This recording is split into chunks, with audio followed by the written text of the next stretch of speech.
കാര്യങ്ങൾക്കെല്ലാം ഇന്നെത്തുമ്പോൾ ഒരുപാട് കാര്യങ്ങൾക്ക് പരിഹാരമുണ്ടാകുമായിരുന്നു. ഈ 5 വർഷം ഈ കോൾഡ് സ്റ്റോറേജിലിരുന്ന പീരീഡ്, ആ പീരീഡിൽ ഇപ്പൊ നടിമാര് ആരോപണം ഉന്നയിക്കുന്നുണ്ടെങ്കിൽ ഈ നടിമാരുടെ ആരോപണം ഇന്നുണ്ടാകുമായിരുന്നില്ല. 5 വർഷം മുമ്പ് ഇത് പുറത്തിറങ്ങിയിരുന്നെങ്കിൽ ഈ റിപ്പോർട്ട് തയ്യാറാക്കിയതിന് ശേഷമുള്ള അല്ലെങ്കിൽ ഇന്ന് വരെയുള്ള ഈ പീരീഡിൽ നിങ്ങൾ പറയുന്നു അഭിനേത്രികൾക്ക് കുറച്ചു പേർക്ക് പരാതിയുണ്ട്, ആ പരാതി ഉണ്ടാകുമായിരുന്നില്ല. ഇപ്പോൾ ഒരു ഭയമുണ്ട്. ഹേമ കമ്മിറ്റി റിപ്പോർട്ട് പുറത്തു വന്നതിന് ശേഷം ഇൻഡസ്ട്രിയിൽ ഇങ്ങനെയൊക്കെ വന്നാൽ ഇത് ചോദിക്കാനും പറയാനുമൊക്കെ ഇവിടെ ഒരു സംവിധാനമുണ്ട്, സംഘടനകളുണ്ട്, കോടതിയുണ്ട്, ഇതേപോലുള്ള കമ്മിറ്റികളുണ്ടാവും, സർക്കാരുണ്ടാവും എന്ന ഭയം എല്ലാവരിലും ഉണ്ട്. തെറ്റ് ചെയ്യുന്നവരുടെ മനസ്സിൽ കൂടുതലുണ്ടാവും. താങ്കൾ അമ്മയുടെ വൈസ് പ്രസിഡന്റാണ്. ഈ ജനറൽ സെക്രട്ടറി എന്ന നിലയിൽ ആ സ്ഥിതിയെ കുറച്ചുകൂടി ശക്തമായ ഒരു നിലപാട് സ്വീകരിക്കേണ്ടിയിരുന്നു എന്ന് തോന്നുന്നുണ്ടോ? അതെ, ഞങ്ങൾ ഒറ്റക്കെട്ടായിട്ട് മൂവ് ചെയ്യുമ്പോൾ ജനറൽ സെക്രട്ടറിയെ കുറിച്ച് എന്തെങ്കിലും രീതിയിലുള്ള ഒരു പരാതിയോ പരിഭവം പറയുന്നത് ശരിയല്ല. നമ്മൾ ഒറ്റക്കെട്ടായി എടുത്ത തീരുമാനമാണ്, ഈ എക്സിക്യൂട്ടീവിന്റെ തീരുമാനമാണ്. അത് നമ്മൾ ഫോണിലൂടെയൊക്കെ നിർദ്ദേശിച്ച് നിങ്ങളിൽ പലരും എന്നെ ഇടതടവില്ലാതെ വിളിക്കുന്നുണ്ടായിരുന്നു. അപ്പോഴൊക്കെ ഞാൻ പറഞ്ഞു എക്സിക്യൂട്ടീവ് കമ്മിറ്റിയുടെ ഒരു ധാരണയിലെത്തിയതിനു ശേഷം മാത്രമേ ഞാൻ മാധ്യമങ്ങളെ അഭിമുഖീകരിക്കൂ എന്ന് പറഞ്ഞു. അപ്പോൾ അതിനുശേഷം ധാരണയിലെത്തിയ ബഹുമാനപ്പെട്ട പ്രസിഡന്റും ജനറൽ സെക്രട്ടറിയും ഒക്കെ ഞങ്ങളോട് ചോദിച്ചിട്ട് ഞങ്ങളുടെയും കൂടെ അഭിപ്രായം കണക്കിലെടുത്തിട്ടാണ് വ്യക്തമായ ഒരു തീരുമാനം സിദ്ദിഖ് പറഞ്ഞിട്ടുള്ളത്. ആ പറഞ്ഞതിൽ ഏതെങ്കിലും കാര്യത്തിൽ നിങ്ങൾക്ക് എന്തെങ്കിലും രീതിയിൽ സംശയങ്ങളുണ്ടെങ്കിൽ അത് ക്ലാരിഫൈ ചെയ്യാനും കൂടിയാണ് ഞാൻ ഇവിടെ നിൽക്കുന്നത്. ഒരു കാര്യം കൂടി, ഈ ആക്രമിക്കപ്പെട്ട ഈ നടിയോട് അമ്മ പുലർത്തിയ സമീപനം അത് ശരിയായ സമീപനമായിരുന്നു എന്ന് ജഗദീഷ് ഇപ്പോൾ തോന്നുന്നുണ്ട്? അല്ല, ഞാൻ പറഞ്ഞല്ലോ, അതിന് വ്യക്തമായ നിലപാടാണ്. ആക്രമിക്കപ്പെട്ട നടിയുടെ കാര്യത്തിൽ നീതി കിട്ടണം, അതിൽ തീർച്ചയായിട്ടും യഥാർത്ഥ പ്രതികൾ ശിക്ഷിക്കപ്പെടണം. അതാരാണെന്ന് കോടതി വളരെ രീതിയിൽ വളരെ കൂടുതൽ സമയമെടുത്താണ് അതിന്റെ വാദങ്ങളൊക്കെ നടക്കുന്നത്. വീണ്ടും വീണ്ടും അതിന്റെ പല വശങ്ങളും അന്വേഷിക്കുന്നുണ്ടെന്നാണ് ഞാൻ മനസ്സിലാക്കുന്നത്. ഇല്ലെങ്കിൽ ഇത്രയും നീണ്ടുപോയ ഒരു സംഭവം ഇല്ല. അപ്പോൾ സ്വാഭാവികമായിട്ടും നീതി കിട്ടും എന്ന് തന്നെയാണ് എന്റെ വിശ്വാസം. ഇതില് ഈ ആത്മാ പ്രസിഡന്റ് എന്നല്ല, അമ്മയുടെ പ്രസിഡന്റ് എന്നല്ല, നമ്മൾ ഇതിനകത്ത് ആരോപണങ്ങൾ ആർക്ക് നേരെ വന്നിരുന്നാലും അത് അന്വേഷിക്കപ്പെടണം, അത്രേ ഉള്ളൂ. അതല്ലാതെ അത് ആരെന്ന് മനസ്സിലാക്കാതെ നമുക്ക് പറയില്ല. വ്യക്തിപരമായി ഇപ്പോൾ എന്താ പറയാ, അമ്മയുടെ പ്രസിഡന്റിനെതിരെയോ ജനറൽ സെക്രട്ടറിയെതിരെയോ വൈസ് പ്രസിഡന്റായ എനിക്കെതിരെയോ ഒരു ആരോപണം വന്നിട്ടില്ല. ഏതെങ്കിലും രീതിയിൽ ആരോപണം ഉണ്ടെന്ന് നിങ്ങൾക്ക് എന്തെങ്കിലും അറിവ് ലഭിച്ചിട്ടുണ്ടെങ്കിൽ നിങ്ങൾക്ക് ഉത്തരം നൽകാൻ ഞാൻ ബാധ്യസ്ഥനാണ്. ഈ വാർത്താ സമ്മേളനത്തിലുടനീളം അമ്മയുടെ വാർത്താ സമ്മേളനത്തിലുടനീളം കേട്ട ഒരു വാക്കുണ്ട്, ഒറ്റപ്പെട്ട സംഭവങ്ങൾ. ഇതെല്ലാം കൂടി ഒറ്റപ്പെട്ടതാണ്. 100-400 സംഭവങ്ങൾ ഒറ്റപ്പെട്ടതായിട്ട് അല്ല. ഇത് ഒറ്റപ്പെട്ട സംഭവം എന്ന് വിശദീകരിക്കുന്നത് അതിനോട് വ്യക്തിപരമായി എനിക്ക് യോജിപ്പില്ല. അത് ഒരു രക്ഷപ്പെടലാണ്. ഒറ്റപ്പെട്ട സംഭവമാണെങ്കിൽ തന്നെ, ഒരു സംഭവമാണെങ്കിൽ പോലും അതിനെതിരെ നടപടി വേണമെന്ന പക്ഷക്കാരനാണ് ഞാൻ.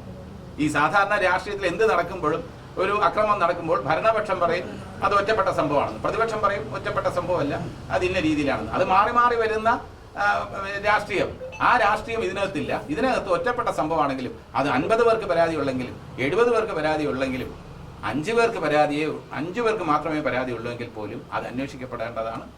അതിൽ പുകമറ സൃഷ്ടിക്കാൻ പാടില്ല. നമ്മൾ ഇൻഡസ്ട്രിയിൽ എല്ലാവരും ഐക്യത്തോടെ പോകുന്നു, എല്ലായിടത്തും എക്സ്പ്ലോയിറ്റേഷൻ ആണെന്ന് പറഞ്ഞാൽ അത് ശരിയാവില്ല. അത് വ്യക്തിപരമായി തന്നെ ഞാൻ നിങ്ങളോട് പറയുന്നു, സത്യസന്ധമായി പറയുന്നു. അങ്ങനെ എല്ലായിടത്തും എക്സ്പ്ലോയിറ്റേഷൻ ഇല്ല, അത് നിങ്ങൾക്കും അറിയാം. നിങ്ങൾ എന്തുകൊണ്ടാണ് ഇത്രയും ജാഗ്രതയോടെ ചോദിക്കുന്നത്? ഇത് എല്ലാവരെയും ഞെട്ടിച്ച കുറേ വാർത്തകളുണ്ട്. അതുകൊണ്ടാണ് നിങ്ങൾ ഇത്രയും കൺസേൺഡ് ആവുന്നത്. ആ കൺസേൺ നല്ലത് തന്നെയാണ്. മാധ്യമങ്ങളെ ഒരു കാരണവശാലും ഞാൻ കുറ്റപ്പെടുത്തില്ല. ഞാനൊരു മാധ്യമ പ്രവർത്തകനാണെങ്കിൽ നിങ്ങൾ ഈ ചോദിച്ച കാര്യങ്ങളെല്ലാം ഞാൻ ചോദിക്കും. അത് ചോദിക്കേണ്ടത് നിങ്ങളുടെ ഉത്തരവാദിത്വമാണ്. പക്ഷേ ആ കൺസേൺ നമുക്ക് ഒരുമിച്ച് സൊല്യൂഷൻ കണ്ടെത്താം. മാധ്യമങ്ങളും നിങ്ങൾ ഇതേപോലെ ഇനി എവിടെയെങ്കിലും എന്തെങ്കിലും അട്രോസിറ്റീസ് നടക്കുന്നുണ്ടെങ്കിൽ അത് നിങ്ങൾ ധൈര്യമായിട്ട് ഇതേപോലെ ചൂണ്ടിക്കാണിക്കും. അതിന് പരിഹാരം കാണാൻ അമ്മയുടെ ഭാഗത്തു നിന്നും അല്ലെങ്കിൽ ഫിലിം ഇൻഡസ്ട്രിയുടെ ഭാഗത്തു നിന്നും ശ്രമങ്ങൾ ഉണ്ടാവും. ശ്രമങ്ങൾ ഉണ്ടായില്ലെങ്കിൽ ഇതേപോലുള്ള കാര്യങ്ങൾ നമ്മൾ ജനങ്ങളിൽ നിന്ന് ഫേസ് ചെയ്യേണ്ടി വരും. എല്ലാവരെയും ഞെട്ടിച്ചു വരുന്നു. പക്ഷെ അമ്മയുടെ നേതൃത്വം ഇരിക്കുന്ന ആളുകൾ പറയുന്നത് തങ്ങളെ അത്രയും ഞെട്ടിച്ചിട്ടില്ല എന്നുള്ള ഇതിലുള്ള പ്രതികളാണ്. അങ്ങനെ ഞെട്ടിച്ചിട്ടില്ല എന്നല്ല, എല്ലാവർക്കും ഷോക്ക്ഡ് ആണ് യഥാർത്ഥത്തിൽ. അങ്ങനെ ഏതെങ്കിലും ഭാഷയിൽ പറഞ്ഞ വാക്കുകൾ വെച്ച് നിങ്ങൾ പറയരുത്. അമ്മയിലെ അംഗങ്ങളെല്ലാം തന്നെ ഇത് ഷോക്ക്ഡ് ആയിരുന്നു. ഇങ്ങനെ ഒരു റിപ്പോർട്ടിലെ ഫൈൻഡിങ്സ് എന്ന് പറയുന്നത് ഞങ്ങൾ ഷോക്ക്ഡ് ആയിരുന്നു. ഇത്രയും ആരോപണം ഓരോ ദിവസവും വന്നുകൊണ്ടിരിക്കുന്ന റിപ്പോർട്ട് ഷോക്കിംഗ് ആണ്. ഈ റിപ്പോർട്ട് പുറത്തു വരുന്നതിനോട് ഒരു തരത്തിലുള്ള പ്രശ്നവുമില്ല എന്ന് അമ്മ ആവർത്തിച്ച് പറയുകയാണ്. പക്ഷെ ഒരു സംശയം, ഈ റിപ്പോർട്ടിന് വേണ്ടി മാധ്യമപ്രവർത്തകർ RTI ഫയൽ ചെയ്യുകയാണ്, അതിനുവേണ്ടിയിട്ടുള്ള നിയമ പോരാട്ടം നടന്നു. ഒരു തുണ്ട് കടലാസ് പോലും ഈ സംഘടനകളൊന്നും ഈ റിപ്പോർട്ട് പുറത്തു വരാൻ വേണ്ടി നൽകിയില്ല. സ്വന്തം സംഘടനകളുടെയോ അല്ലെങ്കിൽ സ്വന്തം തൊഴിലുമായി ബന്ധപ്പെട്ടൊരു വലിയ അന്വേഷണം സർക്കാർ നടത്തിയിട്ട് അതിന്റെ എന്താണ് അതിന്റെ കണ്ടെത്തൽ എന്ന് അന്വേഷിച്ച് ഈ സംഘടനകൾ ആരും സർക്കാരിനെ സമീപിച്ചില്ല എന്നുള്ളത് സംശയകരമല്ലേ? അല്ല, സർക്കാർ നിയോഗിച്ച ഒരു കമ്മിറ്റിയാണ്. അതായത് മലയാള സിനിമയിൽ സ്ത്രീകൾ നേരിടുന്ന പ്രശ്നങ്ങൾ ഉൾപ്പെടെ ഇൻഡസ്ട്രി നേരിടുന്ന പ്രശ്നങ്ങളെ പഠിക്കാൻ വേണ്ടി ഹേമ കമ്മിറ്റിയെ നിയോഗിച്ചു. ആ ഹേമ കമ്മിറ്റിയുടെ റിപ്പോർട്ട് സമർപ്പിച്ചു. അപ്പോൾ പല കാരണങ്ങളാലും അത് തൽക്കാലം പുറത്തുവിടാൻ പാടില്ല. അതിനകത്ത് ഇരകളുടെ കാര്യത്തിലായിരുന്നാലും വേട്ടക്കാരൻ്റെ കാര്യത്തിലായിരുന്നാലും സീക്രസി മെയിൻറ്റെയിൻ ചെയ്യണമെന്നൊരു അഭിപ്രായം വന്നത് പ്രകാരം അപ്പോൾ അത് കുറച്ച് നാളല്ല, ഏറെ വർഷം അത് പെൻഡിങ് ആയി. അപ്പോൾ തീരുമാനം നിയമപരമായിട്ടാണ് വരേണ്ടത്. ആ നിയമപരമായിട്ടുള്ളൊരു തീരുമാനം വരുന്നത് വരെ അമ്മ ഉടൻ തന്നെ റിപ്പോർട്ട് വെളിവിടും എന്ന് പറഞ്ഞാൽ എന്താണ്? ഇപ്പം തീർച്ചയായിട്ടും അത് കോടതിയുടെ പരിഗണനയിലിരിക്കുന്ന കേസാണ്. അന്ന് 2 മണിക്ക് ഇത് പുറത്ത് വിടുന്നത് വരെ 1:45 വിധിയും കൂടെ വന്നതിന് ശേഷമാണിത്, അല്ലെങ്കിൽ ആ വിധി പെൻഡിങ് വന്നതിന് ശേഷമാണ് ഇത് 2 മണിക്കാണ് പുറത്ത് വിട്ടത്. നിങ്ങൾ റൈറ്റ് ടു ഇൻഫർമേഷൻ പ്രകാരം ചോദിച്ച കാര്യം പുറത്ത് വരുന്നതിന് മുമ്പ് ഒരു ഒരു കൺഫ്യൂഷൻ ഉണ്ടായിരുന്നു. ഒരു കേസിന്റെ വിധി കൂടെ വന്നതിന് ശേഷം മാത്രമേ പുറത്തു വരുള്ളൂ എന്ന് അന്ന് പറഞ്ഞിരുന്നു.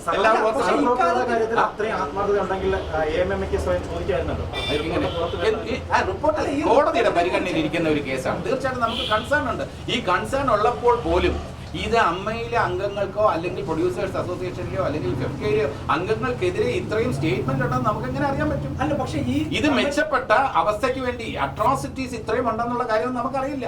ഇൻഡസ്ട്രിയുടെ ഫംഗ്ഷനിങ് മെച്ചപ്പെടുത്താൻ വേണ്ടി കൂടിയാണ് ഈ കമ്മിറ്റി നിയോഗിച്ചത്. അതിലെ റെക്കമെൻഡേഷനാണ് നമ്മളെല്ലാവരും പ്രതീക്ഷിച്ചിരുന്നത്. അതിനേക്കാളും ഷോക്കിംഗ് ആയിട്ടുള്ള ചില വാർത്തകൾ വന്നിട്ടുണ്ട്. ഇല്ല, വ്യക്തിപരമായി വന്നിട്ടില്ല. ഇല്ല, ഇതേപോലെ വ്യക്തിപരമായിട്ടാണെങ്കിൽ അമ്മയിൽ ഇതേപോലെ പരാതി എഴുതി തന്നിട്ടുള്ള വേറെ എന്നെ ലൈംഗികമായി ചൂഷണം ചെയ്യാൻ ശ്രമിച്ചു എന്ന ഒരു പരാതി അമ്മയിൽ ലഭിച്ചിട്ടില്ല. ഇപ്പൊ അടുത്ത കാലത്ത് ഈ ഒരു വളരെ മുമ്പുള്ള ഒരു പരാതിയുടെ അത് വീണ്ടും ഇത്തവണ തന്നിട്ടുണ്ട്. അത് പരിഗണിക്കാനുള്ള സമയമാകുന്നതേ ഉള്ളൂ. സിനിമയിൽ ഞാൻ എക്സ്ക്യൂസ് ആയിട്ട് പറയില്ല. സിനിമയിൽ എക്സ്പ്ലോയിറ്റേഷൻ ഉണ്ടാകാതെ ഇത് ഭാവനയിൽ വിരിഞ്ഞ കാര്യമായിട്ട് ആൾക്കാർ പരാതി പറയുക. എക്സ്പ്ലോയിറ്റേഷൻ നേരിട്ടവർ തന്നെ ആയിരിക്കണം പരാതി ബോധിപ്പിച്ചിട്ടുള്ളവർ. ആ എക്സ്പ്ലോയിറ്റേഷൻ പറഞ്ഞ് പരാതി രേഖപ്പെടുത്തുമ്പോൾ അതൊന്നും നടക്കുന്നില്ല, അങ്ങനെയൊന്നും നടന്നിട്ടില്ല എന്ന് പറയാൻ നമ്മൾ ആരാണ്? നേരത്തെ പറഞ്ഞ ചോദ്യം ഒരിക്കൽ കൂടി ആവർത്തിക്കാൻ വേണ്ടിയാണ്. സ്വാഭാവികമായിട്ടും ഇത്രയധികം ആളുകൾ അവിടെ ഒരാൾ പോലും 2006 ശേഷമോ അല്ലെങ്കിൽ അന്ന് ഒരു പരാതി അല്ലാതെ ഒരു പരാതി അമ്മയ്ക്ക് മുമ്പിൽ ഇല്ല എന്ന് പറയുമ്പോൾ ഇത്രയധികം ആളുകൾ ഒരു കമ്മിറ്റിക്ക് മുമ്പിൽ പോയി വെളിപ്പെടുത്തലുകൾ നടത്തുമ്പോൾ ഈ കമ്മിറ്റിയുടെ കെട്ടിലും മട്ടിലും ഇനിയെങ്കിലും മാറ്റം ചിലത് വേണ്ടതില്ല. അല്ല, ഇതിനകത്ത് ഈ കമ്മിറ്റി എന്ന് പറയുമ്പോൾ സർക്കാർ നിയോഗിച്ച കമ്മിറ്റിയിൽ ഒരു ക്ലോസ് റൂമിൽ വളരെ കോൺഫിഡൻസോടുകൂടി ഒരു ജസ്റ്റിസിന്റെ മുൻപിൽ പറയുന്ന കാര്യങ്ങൾ ചിലപ്പോൾ ഒരു സംഘടനയിൽ ചിലപ്പോൾ ഇതേപോലെ ഇത്രയും ആർജവത്തോടെ പറയാൻ ചിലർക്ക് മടി കാണും. അതുകൊണ്ടായിരിക്കും സർക്കാർ നിയോഗിച്ച കമ്മിറ്റി ജസ്റ്റിസ് ഹേമ കൊടുത്ത ഉറപ്പനുസരിച്ച് അവര് ചില കാര്യങ്ങൾ പറഞ്ഞതാണ്. അതിനു മുമ്പ് അതൊരു പരാതിയായിട്ട് അമ്മയുടെ മുമ്പിൽ എത്തിയിട്ടില്ല. അത് സത്യസന്ധമായിട്ടുള്ള കാര്യമാണ്. അതിനു മുമ്പ് ഹേമ കമ്മിറ്റിയുടെ മുൻപിൽ പറഞ്ഞിട്ടുള്ള പ്രസന്റ് ചെയ്തിട്ടുള്ള കാര്യങ്ങളൊന്നും തന്നെ അമ്മയുടെ ശ്രദ്ധയിൽപ്പെട്ടിട്ടില്ല. അമ്മയ്ക്കൊരു പരാതിയായി ലഭിച്ചിട്ടില്ല. അതിന്റെ അർത്ഥം ഇങ്ങനെ ഒരു സംഭവം നടന്നിട്ടില്ല എന്നല്ല. നടന്നിട്ടുണ്ടാകാം. അത് എങ്ങനെയാണ് പരിഹരിക്കേണ്ടതെന്ന് ബഹുമാനപ്പെട്ട കോടതി പറയുന്നത് പോലെ തന്നെ ഈ നിർദ്ദേശങ്ങൾ, ഇതിനൊരു പരിഹാരം കൂടി ജസ്റ്റിസ് ഹേമ നിർദ്ദേശിച്ചാൽ അതിനെയും സ്വാഗതം ചെയ്യും. ജസ്റ്റിസ് ഹേമ എത്രയോ ദിവസം സിറ്റിംഗ് നടത്തിയിട്ടാണ് ഇങ്ങനെ ചില ഫൈൻഡിങ്സ് രേഖപ്പെടുത്തിയിട്ടുള്ളത്. അപ്പോൾ ഇങ്ങനെയൊക്കെ ചെയ്താൽ നന്നായിരിക്കും. ഇങ്ങനെ ചെയ്താൽ ഇത് ഒഴിവാക്കാൻ നമുക്ക് കഴിയും. ഇങ്ങനെ ചെയ്താൽ കാസ്റ്റിംഗ് കൗച്ച് ഒഴിവാക്കാൻ കഴിയും. ഇങ്ങനെ ചെയ്താൽ എക്സ്പ്ലോയിറ്റേഷൻ ഒഴിവാക്കാൻ കഴിയും. ഇങ്ങനെ ചെയ്താൽ പ്രൊഡ്യൂസേഴ്സ് ഇങ്ങനെ ചെയ്താൽ ആ ടോയ്ലറ്റ് ഫെസിലിറ്റീസിന്റെ കാര്യത്തിൽ അങ്ങനെയുള്ള നിർദ്ദേശങ്ങൾ കൂടി ജസ്റ്റിസ് ഹേമ ഇനിയും അവർക്ക് പറയാം. അവരത്രയും റെസ്പെക്റ്റഡ് ഒരു പേഴ്സൺ ആയതുകൊണ്ട് ഞാൻ പറയാണ്, ജസ്റ്റിസ് ഹേമ കുറേ നിർദ്ദേശങ്ങൾ അടിയന്തരമായി സൊല്യൂഷൻസ് കൂടി വയ്ക്കണം എന്നുള്ളതാണ് ഈ കാര്യത്തിൽ എനിക്ക് ഏറ്റവും കൂടുതൽ റിക്വസ്റ്റ് ചെയ്യാനുള്ളത്. കാരണം അവരുടെ ഫൈൻഡിങ്സ് എല്ലാം സ്വാഗതം ചെയ്യുന്നു. അപ്പോൾ അവർക്ക് റെസ്പോൺസിബിലിറ്റി ഉണ്ട്. അവർക്കാണ് നമ്മളെക്കാൾ കൂടുതൽ ഈ സിനിമാ രംഗത്തുള്ള producers, directors, script writers, artist എല്ലാവരും പറഞ്ഞ കാര്യങ്ങൾ വെച്ച് ഇന്ന രീതിയിലൊക്കെ പ്രവർത്തിച്ചാൽ നന്നാകും. ഒരു ഇൻഡസ്ട്രി നന്നാക്കാൻ എനിക്ക് ഇന്നതുപോലെ എൻ്റെ നേതൃത്വത്തിലുള്ള കമ്മിറ്റിക്ക് ചില നിർദ്ദേശങ്ങൾ സമർപ്പിക്കാനുണ്ട് എന്ന് ജസ്റ്റിസ് ഹേമ ഇനിയെങ്കിലും പറഞ്ഞാൽ അതിനെ നമ്മൾ സഹർഷം സ്വാഗതം ചെയ്യും. അവരുടെ കൂടെ നിന്ന് ഇൻഡസ്ട്രി മെച്ചപ്പെടുത്താൻ വേണ്ടിയുള്ള ഒരു സജീവമായിട്ടുള്ള ഒരു പോരാട്ടത്തിന് ഞങ്ങൾ എല്ലാവരും സർക്കാർ ഉള്ള കാര്യമുണ്ട്. ഇതിനകത്ത് ഇത് ഒരു പരാതിയായിട്ട് വന്നാൽ മാത്രമേ കേസെടുത്ത് അന്വേഷിക്കാൻ പറ്റുകയുള്ളൂ. അതിന്റെ മറുപടി പറഞ്ഞു കഴിഞ്ഞു. അല്ല, അത് തന്നെ അതിനെക്കുറിച്ച് അത് ഹൈക്കോടതി, ഞാൻ പറഞ്ഞില്ല, സീൽഡ് കവറിൽ ഹൈക്കോടതിയിൽ വെച്ചിരിക്കുകയാണ്. ഹൈക്കോടതിയുടെ നിർദ്ദേശപ്രകാരം നമ്മൾ തീർച്ചയായിട്ടും അതിന്റെ കൂടെ ഉണ്ടാവും. അബദ്ധമാണെന്ന് പറഞ്ഞല്ലോ, ഒരു നടി നൽകിയ പരാതി പിന്നീട് അബദ്ധമാണെന്ന് പറഞ്ഞല്ലോ. നടി നൽകിയ പരാതി അബദ്ധമാണെന്ന് അവസരം അല്ല, ഇപ്പൊ ഏതായിരുന്നാലും ശരി, ഇപ്പൊ ഞാൻ പറഞ്ഞല്ലോ, അവരവരുടെ അനുഭവമാണ്. അവരവരുടെ അനുഭവത്തിന്റെ വേദനയിൽ ഉൾക്കൊണ്ട് പറയുന്ന കാര്യങ്ങളെ പരിഹസിക്കാൻ പാടില്ല. അവരുടെ വേദന അവർക്കല്ലേ അറിയാൻ പറ്റുള്ളൂ. ആ വേദന അവർ അവസരം നിഷേധിക്കപ്പെട്ടു എന്നൊരു നടി പറയുമ്പോൾ അത് നമ്മൾ വിശ്വസിക്കണം. അങ്ങനെ നടന്നിട്ടുണ്ടെന്നുള്ളത് നമ്മൾ അന്വേഷിക്കണം. ഇങ്ങനെ അവസരം നിഷേധിച്ചത് ആര്, ആ ആര് എന്ന ചോദ്യത്തിൽ ആ വ്യക്തി ഇതേപോലെ എന്തുകൊണ്ടാണ് നിഷേധിച്ചത് എന്ന് ചോദിച്ച് മനസ്സിലാക്കാനുള്ള ഉത്തരവാദിത്വം കൂടെ നമുക്കുണ്ട്. അല്ല, ഈ ആത്മയുടെ പ്രസിഡന്റ് എന്ന് പറയുന്നത് ഗണേഷ് കുമാർ സംസ്ഥാന മന്ത്രിസഭയുടെ ഒരു അംഗമാണ്. അങ്ങനെ ഒരാൾ ആ മന്ത്രിസഭയിൽ അടക്കം തുടരുമ്പോൾ ഇനി ഇതിനകത്ത് എന്ത് നടപടിയാണ് നമ്മൾ പ്രതീക്ഷിക്കേണ്ടത്? അല്ല, ആത്മയിലെ കാര്യങ്ങൾ എന്ന് പറയുമ്പോൾ അതിനകത്ത് ഇപ്പൊ ഗണേഷ് കുമാറിന്റെ മന്ത്രി എന്ന് പറഞ്ഞുകൊണ്ട് പറയാണ് അവിടെ രാഷ്ട്രീയമൊക്കെ വരും. ഞാൻ രാഷ്ട്രീയത്തിൽ ഞാൻ ഇല്ല. ഒന്നാമത് രാഷ്ട്രീയത്തിലില്ല. രണ്ടാമത് അദ്ദേഹത്തിനെതിരെ മത്സരിച്ച് പരാജയപ്പെട്ട ഒരാളാണ്. അപ്പൊ ആ രാഷ്ട്രീയം അദ്ദേഹത്തിനെതിരെ അദ്ദേഹത്തിനെതിരെ ഞാൻ പറഞ്ഞല്ലോ, ആർക്കെതിരെ ആരോപണം വന്നിട്ടുണ്ടെങ്കിലും സമഗ്രമായ അന്വേഷണം വരണം. ഒരു നടി പറഞ്ഞിട്ടുണ്ടെങ്കിൽ അതെന്താ നമ്മൾ അവിശ്വസിക്കേണ്ട കാര്യമില്ലല്ലോ. ആ നടി പറഞ്ഞ കാര്യങ്ങൾ മീഡിയ വിശ്വസിക്കുന്നു, പിന്നെ നമ്മൾ അവിശ്വസിക്കേണ്ട കാര്യം എന്താ? നിങ്ങൾക്ക് ബോധ്യമുണ്ടെങ്കിൽ തീർച്ചയായിട്ടും ഞങ്ങൾ നിങ്ങളുടെ കൂടെയാണ്. ഇത്രയും വലിയൊരു വ്യവസായത്തിൽ നേരത്തെ ഈ ആഭ്യന്തര പരാതി പരിഹാര സമിതിയൊക്കെ വേണമെന്ന് ആവശ്യപ്പെട്ടിരുന്നു സഹപ്രവർത്തകർ തന്നെ. പക്ഷെ അതിനെപ്പറ്റിയൊന്നും പിന്നീട് കറക്റ്റായി അതിന് ഹൈലി ടെക്നിക്കൽ. ഈ റിപ്പോർട്ടിനെ ചൂണ്ടിക്കാണിക്കുന്നത് ICC ഒരു ഘട്ടത്തിലും സ്ത്രീകളുടെ വിഷയത്തിൽ ഇടപെട്ടിട്ടില്ല റിപ്പോർട്ട് പറയുന്നു. അതിന് വ്യക്തമാക്കാൻ ഞാൻ പറയുന്ന മറുപടി നിങ്ങൾ കറക്റ്റ് ചെയ്ത് ഇതായിട്ട് ഇങ്ങനെ തന്നെ കോട്ട് ചെയ്യണം. കാരണം ഇന്റേണൽ ഈ ഡിസിപ്ലിൻ കമ്മിറ്റി എന്ന് പറയുന്നത് അതില് ഒരു എന്താ പറയുക, നിയമപരമായിട്ടുള്ള അങ്ങോട്ടും ഇങ്ങോട്ടും നമുക്ക് എക്സ്ക്യൂസുകൾ പറയാവുന്ന രീതിയിൽ പഴുതുകളുള്ള ഒരു സംവിധാനമാണ്. യഥാർത്ഥത്തിൽ ഒരു തൊഴിലിടത്തിൽ ഒരു ഫാക്ടറിയിൽ ആണെങ്കിൽ നമുക്ക് ഇതേപോലെ ഈ കമ്മിറ്റി രൂപീകരിക്കാം. ഇത് ഓരോ സെറ്റിലും ഓരോ ഗ്രൂപ്പ് ഓഫ് ആൾക്കാരാണ്. അപ്പോൾ ഞാൻ അഭിനയിക്കുന്ന ഒരു ചിത്രം, ഇപ്പോൾ ഞാൻ അഭിനയിക്കുന്ന ഒരു ചിത്രത്തിൽ ആ ചിത്രത്തിൽ ഈ കമ്മിറ്റി 3 പേരായിരിക്കും. അടുത്ത ഓരോ സിനിമയിലും ഓരോ കമ്മിറ്റി വരും. അത് വേണോ? ഇൻഡസ്ട്രിക്ക് മൊത്തമായിട്ട് അഭിനേതാക്കളുടെ ഒരു റെപ്രസെൻറ്റേറ്റീവ്, ഫെഫ്കയുടെ ഒരു റെപ്രസെൻറ്റേറ്റീവ്, പ്രൊഡ്യൂസേഴ്സിൻ്റെ ഒരു റെപ്രസെൻറ്റേറ്റീവ്, അല്ലെങ്കിൽ കൂടുതൽ എണ്ണം കൂടിക്കോട്ടെ, എല്ലാവർക്കും പ്രാതിനിധ്യമുള്ള ഒരു ഇന്റേണൽ കമ്മിറ്റി വന്നാൽ നന്നായിരിക്കും. ഇല്ലെങ്കിൽ ഇപ്പോൾ പറഞ്ഞുകൊണ്ടിരിക്കുന്നത് വെച്ചാൽ അമ്മയ്ക്ക് അങ്ങനെ കോൺസ്റ്റിറ്റ്യൂട്ട് ചെയ്യേണ്ട കാര്യമില്ല. എന്നാൽ പോലും ഇനി അതല്ല, ഈ സാഹചര്യത്തിൽ ഹേമ കമ്മിറ്റി റിപ്പോർട്ട് വന്ന സാഹചര്യത്തിൽ അമ്മയിൽ ഇതേപോലെ പരാതി ബോധിപ്പിക്കാനുള്ള ഒരു സംവിധാനം പ്രൊഡ്യൂസേഴ്സ് അല്ല, അതാത് സംഘടനകൾ തന്നെ കോൺസ്റ്റിറ്റ്യൂട്ട് ചെയ്യണം എന്നാണ് പൊതുജന വികാരം അല്ലെങ്കിൽ പൊതുവികാരമെങ്കിൽ അതും പരിഗണിക്കാം. വലിയ സംശയം തോന്നുന്ന ഒരു കാര്യമുണ്ട്. അതായത് ഇതുവരെ അമ്മയ്ക്ക് ഒരു പരാതി കിട്ടിയിട്ടില്ല എന്ന് അങ്ങ് ആവർത്തിക്കുന്നുണ്ട്, ഭാരവാഹികളും ആവർത്തിക്കുന്നുണ്ട്. ഒരു പരാതി കിട്ടിയിട്ടുണ്ട്, പരിശോധിക്കുമെന്ന് പറയും. 5 വർഷം മുമ്പ് ഏതാനും നടിമാർ അല്ലെങ്കിൽ താരങ്ങൾ, അവർക്കൊപ്പം ചില വനിതാ പ്രവർത്തകർ എല്ലാവരും കൂടി WCC എന്ന സംഘടന രൂപീകരിച്ച് വലിയ രീതിയിൽ ചില ആരോപണങ്ങൾ ഉന്നയിക്കുന്നുണ്ട്. ആ ആരോപണങ്ങൾ പരാതികളല്ലേ? ഈ അമ്മയും കുഞ്ഞുങ്ങളും എന്നൊക്കെയാണല്ലോ താങ്കൾ തീർച്ചയായിട്ടും ആ കുഞ്ഞുങ്ങൾ അവർ ഈ പരാതി ഉന്നയിച്ചപ്പോൾ അത് പരാതി അമ്മയ്ക്ക് മുമ്പിൽ വന്ന പരാതികളല്ലേ? WCC ഉന്നയിക്കുന്ന കാര്യങ്ങൾ തീർച്ചയായിട്ടും പരിഗണിക്കപ്പെടേണ്ടതാണ്. WCC പരാതി തന്നിട്ടുള്ളത് അമ്മയ്ക്കല്ല. WCC പരാതി രേഖപ്പെടുത്തിയത് സർക്കാർ. ആ പരാതിയുടെ അടിസ്ഥാനത്തിലാണ് ഹേമ കമ്മിറ്റി കോൺസ്റ്റിറ്റ്യൂട്ട് ചെയ്തത്. ഇനിയും WCCക്ക് അമ്മയ്ക്കെതിരെ അല്ലെങ്കിൽ അമ്മയുടെ അംഗങ്ങൾക്കെതിരെ എന്തെങ്കിലും തെളിവുകൾ സഹിതമുള്ള ആരോപണം ഉണ്ടെങ്കിൽ വീണ്ടും അവരൊന്നും എഴുതി തരണമെന്നില്ല. അത് സമഗ്രമായ അന്വേഷണത്തിന് വിധേയമാണ്. നേരത്തെ പറഞ്ഞൊരു കാര്യമുണ്ട്, അതായത് ആക്രമിക്കപ്പെട്ട നടിക്ക് നീതി കിട്ടണം, എല്ലാവരും അവർ കൂടിയാണ് താങ്കൾ പറഞ്ഞു. പക്ഷെ കഴിഞ്ഞ 5-6 വർഷമായി ഈ നടി മെയിൻ സ്ട്രീമിൽ പുറത്താണ്. എന്തുകൊണ്ട് അങ്ങനെ സംഭവിക്കുന്നു? അപ്പോൾ പിന്നെ എങ്ങനെ നീതി കിട്ടണം എന്ന് പറഞ്ഞാൽ എത്രമാത്രം ആത്മാർത്ഥത അമ്മയ്ക്കുണ്ട് ഈ വിഷയത്തിൽ? അല്ല, മെയിൻ സ്ട്രീമിന് പുറത്താണ് എന്നുള്ള രീതിയിൽ ഞാൻ വിശ്വസിക്കുന്നില്ല. ഇപ്പോൾ തന്നെ ആക്രമിക്കപ്പെട്ട നടിയുടെ ഒരു ചിത്രം റിലീസ് ആകാൻ പോവാണ്, ഷാജി കൈലാസിന്റെ സംവിധാനം. അപ്പം മെയിൻ സ്ട്രീമിന് പുറത്തല്ല, അത് പിൻവലിക്കണം.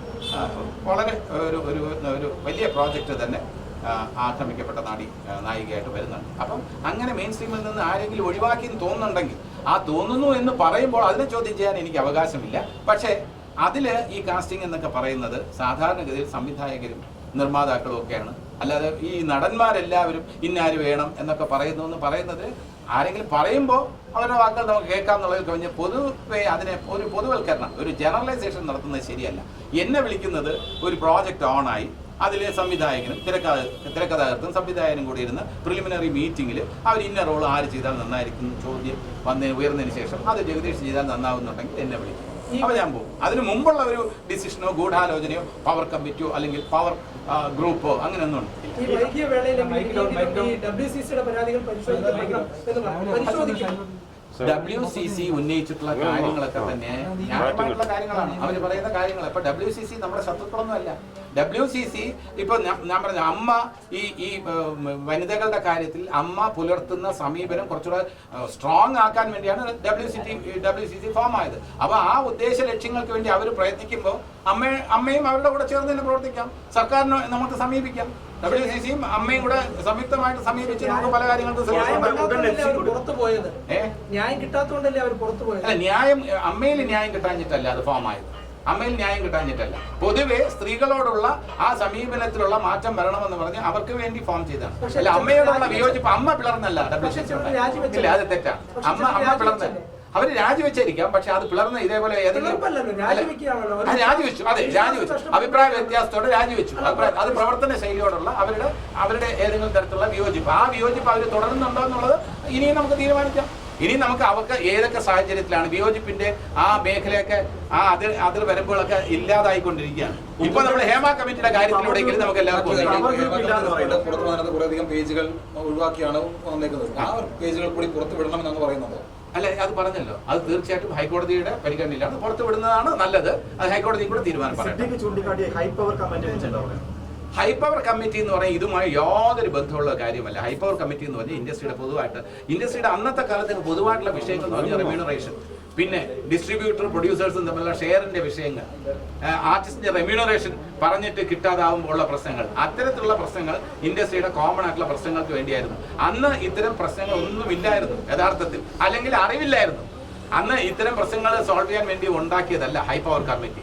ഇനി ഇത്തരം വിഷയങ്ങൾക്ക് വേണ്ടി എന്തെങ്കിലും ഹൈപ്പവർ കമ്മിറ്റി എന്നോ ഏത് പേരിട്ട് ആണെങ്കിലും ശരി പുതിയ കമ്മിറ്റികൾ വരുന്നത് നല്ലതാണ്. ഞാൻ ഒരിക്കൽ കൂടി പറയുന്നു, ഹേമ കമ്മിറ്റി അതിന് വേണ്ട നിർദ്ദേശങ്ങൾ തരട്ടെ. സർക്കാരിന്റെ പോലെ തന്നെ നിർദ്ദേശങ്ങൾ തരാൻ പ്രാപ്തരായിട്ടുള്ള ആൾക്കാരാണ് ഹേമ കമ്മിറ്റിയിലുള്ളത്. ശാരദാമ്മ എത്രയോ വർഷത്തെ എക്സ്പീരിയൻസ് ആയിട്ടുള്ളത്.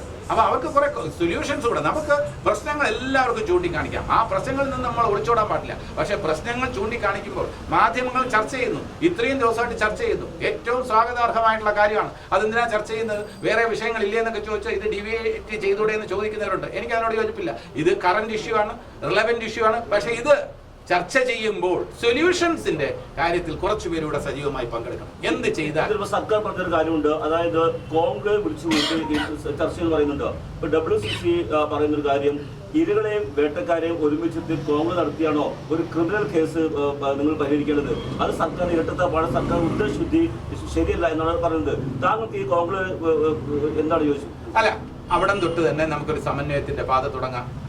ഈ കോൺക്ലേവിന്റെ കാര്യത്തിൽ പങ്കെടുക്കുന്ന അംഗങ്ങളെ കുറിച്ച് ആർക്കെങ്കിലും വിയോജിപ്പുണ്ടെങ്കിൽ ആ വിയോജിപ്പ് മാറ്റി സർക്കാർ കോൺക്ലേവിന്റെ കാര്യത്തിൽ എല്ലാവർക്കും സ്വീകാര്യരായിട്ടുള്ള ആൾക്കാർ വരട്ടെ. പരിഹരിക്കാൻ ആരെങ്കിലും റെഡിയായി വരുമ്പോൾ പരിഹരിക്കാൻ കഴിയില്ലെന്ന് നമ്മൾ ആദ്യമേ പറയുന്ന മുൻവിധിയോടെ കൈകാര്യം ശരിയാണ്. ഒരു പ്രശ്നം സോൾവ് ചെയ്യാൻ നല്ല ഉദ്ദേശത്തോട് കോൺക്ലേവ് സർക്കാർ കോൺസ്റ്റിറ്റ്യൂട്ട് ചെയ്യുമ്പോൾ ഇതുകൊണ്ട് ഒരു കാര്യമില്ല എന്ന് പറയുന്നത് ശരിയല്ല. നമുക്ക് പ്രതീക്ഷയോടെ പോകാം, ശുഭപ്രതീക്ഷയോടെ നമുക്ക് മുന്നോട്ട് പോകാം. പിന്നെ അതില് കോൺക്ലേവിന്റെ കാര്യത്തിൽ, ഘടനയുടെ കാര്യത്തിൽ ഈ WCC പറയുന്ന പോലെ ഏതെങ്കിലും വ്യക്തികളോട് ആ വ്യക്തികൾ ആരോപണ വിധേയരാണെന്ന് WCCക്ക് അഭിപ്രായമുണ്ടെങ്കിൽ അവർ ഒഴിവാക്കി നിർത്തട്ടെ. നമുക്ക് നല്ലൊരു കോൺക്ലേവ് അവിടെ സംഘടിപ്പിക്കാം. അമ്മ ഒഴിവാക്കില്ല, സർക്കാർ ഒഴിവാക്കാം. സർക്കാരിനല്ലേ ഒഴിവാക്കാൻ കഴിയില്ല, അമ്മയ്ക്ക് ഒഴിവാക്കാൻ കഴിയില്ല. നമുക്കിതിനെ ഒരു ബോയ്ക്കോട്ട് ചെയ്യുന്നത് ഒരു ശരിയാകുന്ന രീതിയിൽ സർക്കാർ പരിഗണിക്കുന്നതാണ്. കാര്യമായിട്ട് എന്തെങ്കിലും കാര്യങ്ങൾ ഉള്ളത് കൊണ്ടായിരിക്കുമല്ലോ WCC ചില അംഗങ്ങളുടെ കാര്യത്തിൽ, കോൺക്ലേവിന്റെ കാര്യത്തിൽ അവരെ സംഘടിപ്പിക്കുന്ന, അവരെ കൂടി ഉൾപ്പെടുത്തി ഇത്തരം കോൺക്ലേവ് നടത്തുന്നതിനുള്ള വിയോജിപ്പ് അവർ രേഖപ്പെടുത്തുന്ന എന്തെങ്കിലും കാര്യങ്ങൾ കാണുമല്ലോ. അവർ ഉത്തരവാദിത്വം ഇല്ലാതെ അത്തരം ഒരു കാര്യങ്ങൾ പറയില്ലല്ലോ. ആ കാര്യങ്ങൾ മനസ്സിലാക്കി സർക്കാർ ഒരു യുക്തമായ തീരുമാനം എടുക്കട്ടെ. WCC ആവശ്യപ്പെടുന്ന താരത്തെ സർക്കാർ ഒഴിവാക്കുകയാണെങ്കിൽ തീർച്ചയായിട്ടും അംഗീകരിക്കും. അങ്ങനെ ഒരു കാര്യം WCC ഉത്തരവാദിത്വം ഇല്ലാതെ അങ്ങനെ ഒരു കാര്യം നിർദ്ദേശിക്കില്ലല്ലോ. അവരിപ്പോ കോൺക്ലേവിൽ വേട്ടക്കാർ ഉൾപ്പെട്ടിട്ടുണ്ടെന്ന് പറയുമ്പോൾ അത് വേട്ടക്കാരാണെന്ന് WCCക്ക് ബോധ്യമുണ്ടെങ്കിൽ ആ വേട്ടക്കാരൻ ഈ കോൺക്ലേവിൽ ഭാഗമായി വരാൻ പാടില്ല എന്ന് തന്നെയാണ് അമ്മയുടെ പക്ഷം.